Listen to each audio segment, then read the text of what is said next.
I have one question, and I'll give each of our panelists who would like a chance to answer. In COGA's outreach work, we often come upon resistance from our companies that they don't want to give a forum for opponents. So whether it's being online in the social media space or in monthly meetings with the community, that we don't want to give our opponents a place to voice their concerns. And I'd like to hear your thoughts on that concern and if it has stopped you or helped you or impeded you in any way. Anybody want to take a first shot? Well, there's a lot of truth to that, and especially in the Raton area, there are pockets of severe resistance that are never going to go away, no matter what you do. They won't go away until we go away, and it's an opportunity for them to grandstand at every public event and that they can, and we recognize that. It's also an opportunity to answer those questions, and I think Mark and some of his remarks were very correct. If we have the data in hand and show that we have not caused the harm or proof that whatever the action they're claiming, either the fouled water well or the dust or the noise or the whatever it is du jour, if we haven't fixed it, then we should fix it. And if it's not broken, we should show this isn't broken, and we take that as an opportunity to give our side of the story. Great. Anyone else want to comment? Provide a note on that. I think our perception of time and thoroughness in public communications is altogether different than that of the public's. We may perceive that we're being very thorough with the biannual outreach to a community, but the folks that are able to participate might be 5% of the folks that have interest. So they just don't have anywhere near the same perception of frequency. So I think we have to overdo it in a lot of regards if it involves that kind of face-to-face contact, that you may seem to be beating a dead horse, but in fact it's a very live one from the perspective of the public. Great, thank you. Good, well, please join me in thanking our excellent panel. I really enjoyed your discussion.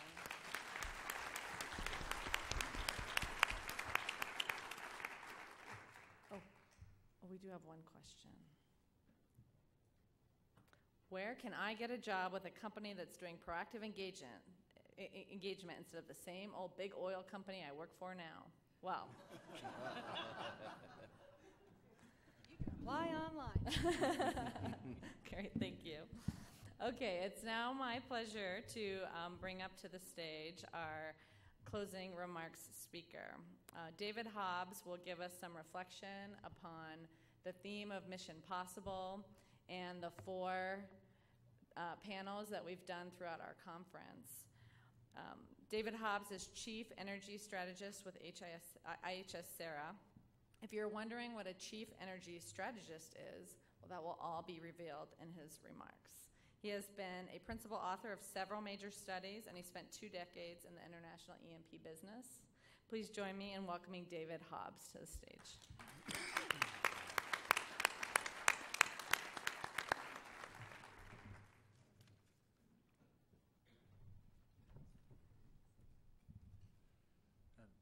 Slightly disappointing lack of theme music there. You'd have thought with Mission Possible it was an open goal that even an American ladies footballer could have hit. And before you all get on your high horses, this is just a very old-fashioned American accent. Get used to it. 240 years is long enough to forgive and forget. I do have to pick up on something that was said just earlier, which was, I think you're being a Lady Gaga fan? Lady Gaga forms a large part of our self-analysis at IHS Sarah. Every time we release a report and it gets 1,500 downloads, we pat ourselves on the back and then remind ourselves that in the same time, Lady Gaga got more than 1 billion hits, and we become human again. And it's very important to understand that, unfortunately, we live in a world where the trivial has become important, to the vast number of people that we consider important. And let's think about this, because we've got a theme, Mission Possible. It's a very manly sort of theme, isn't it? It makes you think of secret agents. In fact, you did think of secret agents. Let me soften the tone down a little bit and talk about 3 words that most men aren't brave enough to hear. And they are, if we can. And I'll give you my own personal experience of why I'm not brave enough to hear the words. I do fly a lot. I seem to spend about a third of my life on aeroplanes. And flying out of Russia from Domodedovo Airport at 5 o'clock in the morning in the middle of a snowstorm, I was just grateful to be able to go back to sleep as the plane left the tarmac, or at least the snow-covered tarmac. And about half an hour later, there was a slightly sickening sensation as you felt the engine tone change quite dramatically, the plane start to clearly descend, and the pilot come on to the intercom. And he said, folks, I'm sorry to wake you from your sleep, but we have experienced a problem which is going to cause, which we've been on to the company in London about. They've been unable to solve it. We've tried to fix it from up here in the air, and it can't be fixed. So we're going to turn around and go back and land in Domodedovo if we can.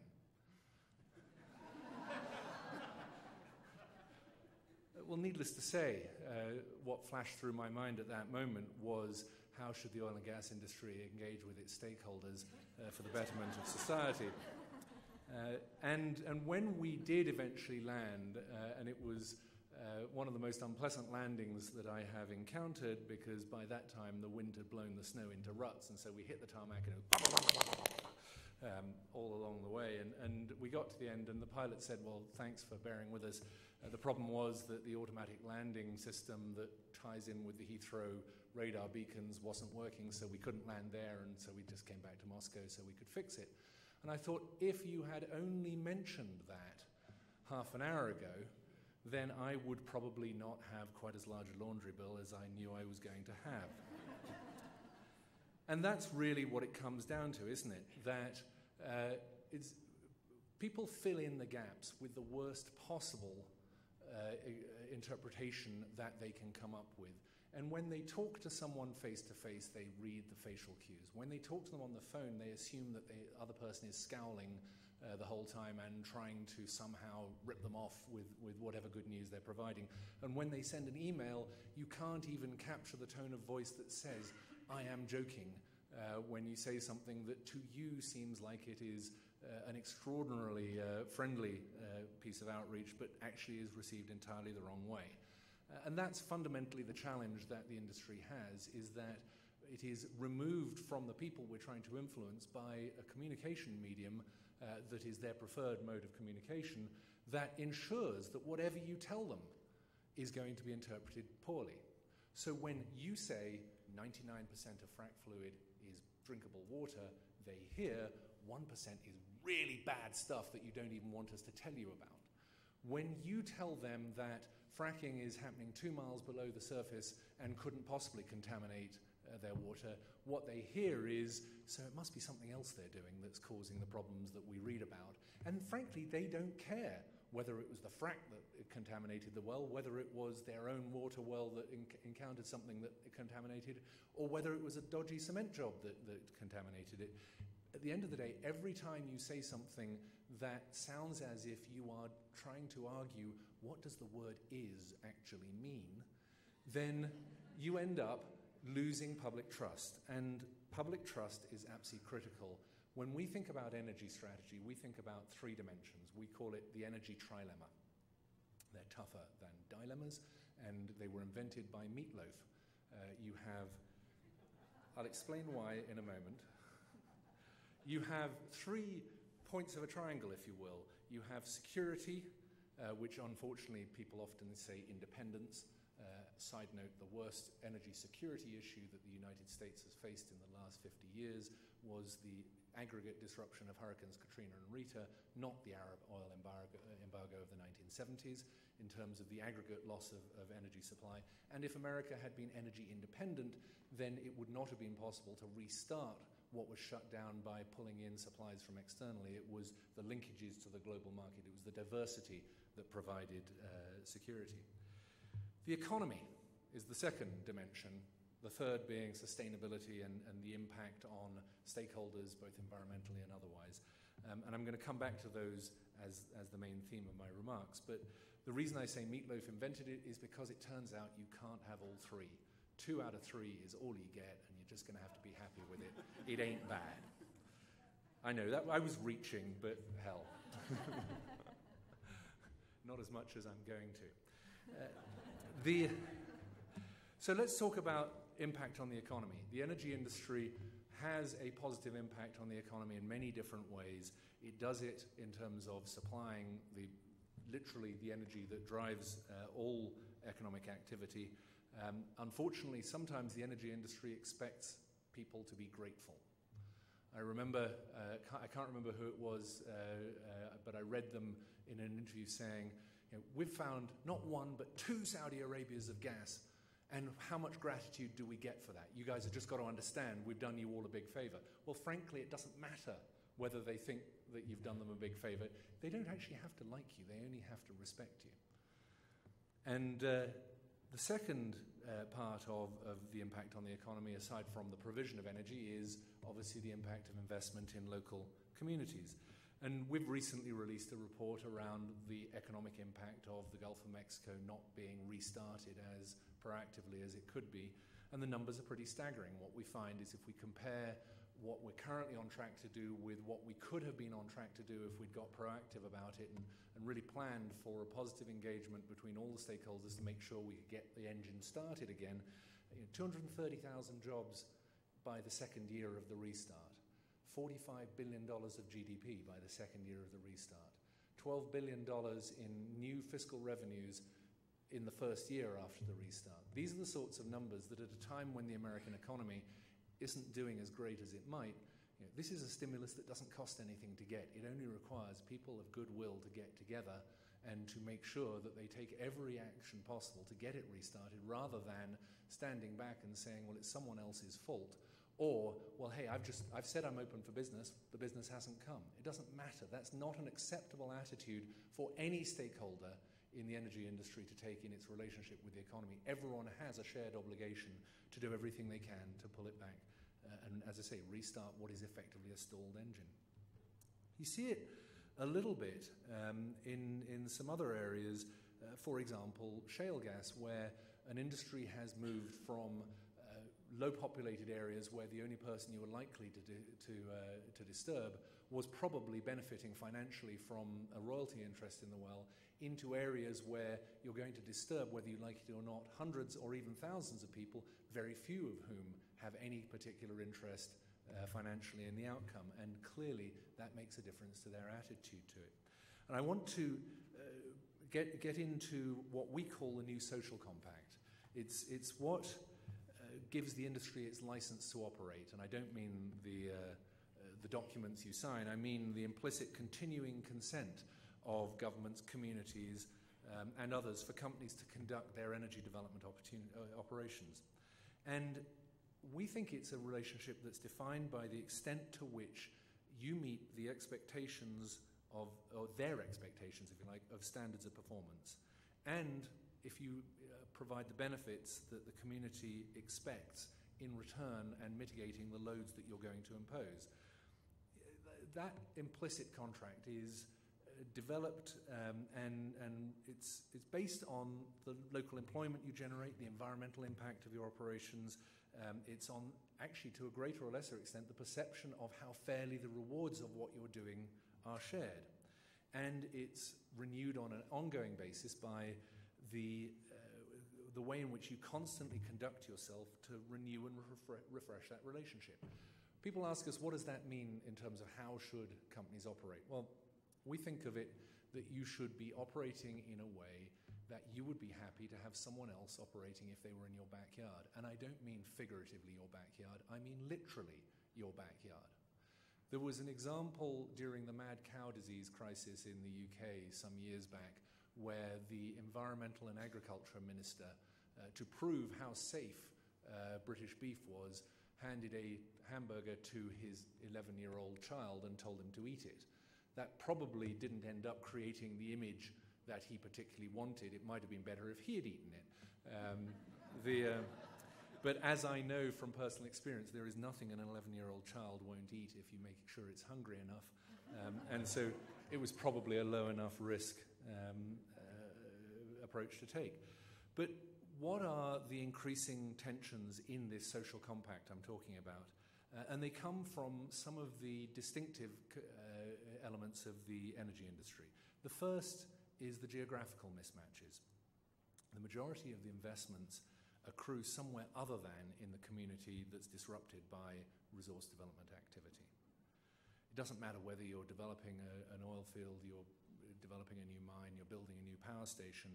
The vast majority of the benefit of your investment actually probably comes to the consumer.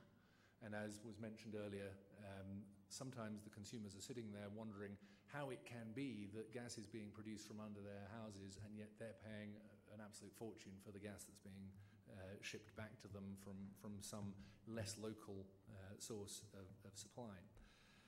It may be true that the investment boosts the local economy, but actually the resource industry suffers from the fact that it overpromises and underdelivers, not explicitly, but because the number of jobs involved in the development, which is a short period of the life of the disruption, are massively larger than the number of jobs that are available through the operations phase. And so you set expectations with the influx of development people that probably changes house prices and all sorts of other things, and then you leave them with a continuing commitment to the community. It's just at a level that is much lower than they had allowed themselves to begin to expect. Second thing that is a real problem for the resource industry is the financial returns, because a lot of the time frames in which you invest mean that you're earning high profits on legacy investments. If you were to separate out the profitability of the dollar you invested yesterday from the profitability of the dollar you invested a decade ago, you'd see two very different stories. What we find is that over time the cycles change, but the cycles in the business tend to be much longer than either public memory or the political cycle. And then what we find is less so in the United States, but true all over the rest of the world, that sunk costs in the energy industry mean that you are exposing yourself to the obsolescing bargain. It's really difficult to pick up an oil field development and take it to a friendlier environment when the government, having secured your investment, has then turned around and decided that they're going to get their fair share of it. And we see it in a number of examples around the world. A most recent one that particularly stands out is Israel. I don't know how many of you are familiar with the gas sector in Israel, but for years it was characterized by no real domestic production, small imports from Egypt, and then a consortium found fairly large gas resources. They were able to develop them, but then they went and found really big gas resources. They found, instead of 800 BCF, they found 8, and then in the end an aggregate of some 25 trillion cubic feet of natural gas. Well, the government decided, hang on a second, they couldn't possibly have expected to find that much and make as much money as they're going to make, and something else has happened which you have to take account of. It used to be really easy. Companies could interact with the government because the government made the rules. All you had to do was meet the rules, and there was sufficient public trust in government that if the government was making the rules and you looked just a little bit unhappy about the rules, then they were probably about right and life was good. Populations no longer trust even their governments, and they certainly don't feel bound by the contracts and regulations into which they enter. The consequence in Israel was that popular opinion was that gas companies were going to make far too much money. The government, striving for legitimacy, decided that it would have to run to the front of the crowd and say, follow me, which is what passes for leadership in the modern era. And they did increase the fiscal terms and probably have stopped the level of investment and the level of benefit that Israel could have achieved in terms of its security and indeed in terms of its environmental performance by shutting down investment that otherwise would have happened. We see the same thing in Ecuador. Again, you all have read about lawsuits against major oil companies who paid reparations and cleaned up everything at the time that they passed operations over to the state oil company, but local people and local populations no longer feel bound by the agreement that their government made. We're in a world in which social media has allowed communities to form themselves and to synchronize themselves much faster than the industry seems capable of reacting to. And we've heard some good advice on how to begin to counteract that, but I don't think it goes anything like far enough until companies realize that their strategies are not about lobbying governments and managing relationships with governments. It's actually recognizing that every individual stakeholder is a government in its own right and reacting to them in that way, then we'll never get there. And we heard earlier today, we heard a little bit about, from Mark Brownstein, who I always describe when people ask me, who is Mark Brownstein? I say he's the thinking man's environmentalist. And I mean that sincerely. You know, he definitely is someone with whom the industry can engage. Most of what he said was absolutely right. I just wonder whether, when we think about the nuclear example, he was right that the barriers to entry in the E&P business are not sufficiently high, that you can police a closed community in the same way that the nuclear industry can. But maybe the solution lies in a slightly different direction, which is for industry associations to stop defining themselves as lobbyists on behalf of the industry and to start defining themselves as guardians of the industry's social compact with society. To start to define standards that they will hold people accountable to, that there should be barriers to entry to those industry societies, that people have to meet, or they cannot continue to be a member of that industry organization. Let the industry begin to police itself. It is not an accident that when a major incident occurred in the North Sea back in the late 1980s, Piper Alpha exploded, that the company that had operated that was effectively pushed out of the North Sea because people would no longer work with them in any way. And it is, to that company's credit that they now are respected as a very good operator in the ways in which they act around the world. They operate in California, which is probably one of the toughest places in which to operate. If we don't take it seriously, we won't manage to overcome the problems that industry faces. So we do have to have standards. Industry has to get ahead of regulators and probably through industry associations that already exist have to begin regulating. But be careful. I'll leave you with one cautionary tale of the birds of paradise that decided that they needed regulation of tail lengths. It's okay, it's an allegory. It's not really. It turns out, if you're a bird of paradise, that you are far more likely to find a mate if you have a longer tail. And so the short-tailed birds decided that something had to be done because it was clearly unfair competition from those who had been able to swim in the deep end of the gene pool. So they got together for a grand council of all the birds of paradise, and they said, what we know is that tail lengths have to be reduced, because not only does having a long tail make you more likely to attract a mate, it unfortunately means you are more likely to be eaten by the predators because you are less maneuverable. So the birds of paradise recognized, like the oil and gas industry, that they had a shared problem, but some of them had more or less of a problem depending on whether you were worried about being eaten or whether you're worried about finding an appropriate mate. Well, there were two proposals on the table.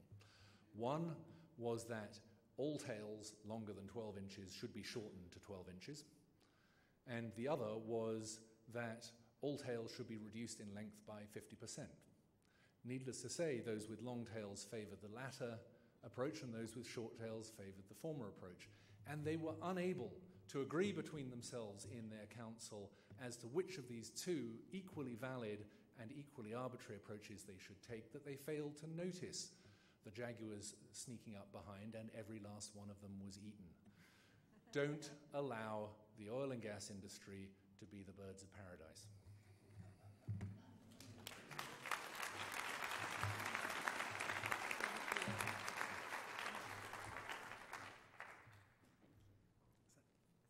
It was worth coming just for this. Thank you. Okay, so we have a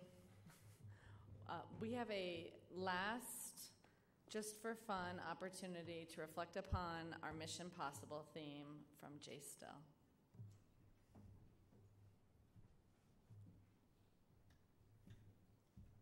Thanks, Tisha. Well, Warren, I do think the Mission Possible theme is the most appropriate theme I can think of in today's time.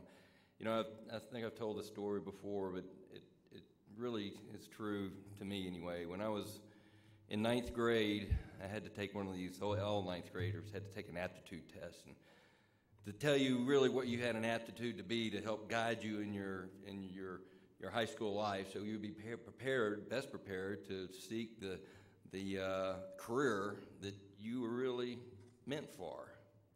At that point, I thought for sure I need to be an engineer, and my dad was an engineer, so I got I'm going to be an engineer. So when the aptitude test came back, it said I should be a florist. And I said, this is the biggest load of caca I've ever seen. I'm going to be an engineer. And my dad was in the oil field, and he produced energy, and this world runs on energy, and it's a good thing, and everybody will love me because I'm an engineer and I'm producing energy, and everybody out there loves to flip that switch on, loves to punch their accelerator. They use energy without a question, and all they want is to know that it's going to be there and it's going to be cheap. That's what they want. After 25 years in the oil business, I should have been a florist. These are the most ungrateful people out there that are not praising us for exactly what you said, David. They're not praising us for that discovery we made, then we're going to make their lives easier, and we are there as their saviors. But that's not going to change. It's the fact we need energy, and we need energy in the U.S., and it's this conferences like this that bring people together of all kinds of minds and give us new ideas like the social medias. Or like, you're right, we've got to get the data out there. If it's not broken, we got to prove that we're not breaking it. That's the public trust in our industry, or really the public trust in our government, the public trust in any industry is really not there. We're a show-me people. And so we got to show them what's in frac fluids. We have to prove that don't have fugitive emissions. We have to get out there ahead of our development and prepare the roads before we destroy them for our big trucks. We got to figure out how to reduce noises. We got to figure out all the things that is with our social contract to the public. Now, if you look to the right and to your left, I mean, nobody's looking to the right and the left, really. My right, your left, your right, my left. See those people next to you?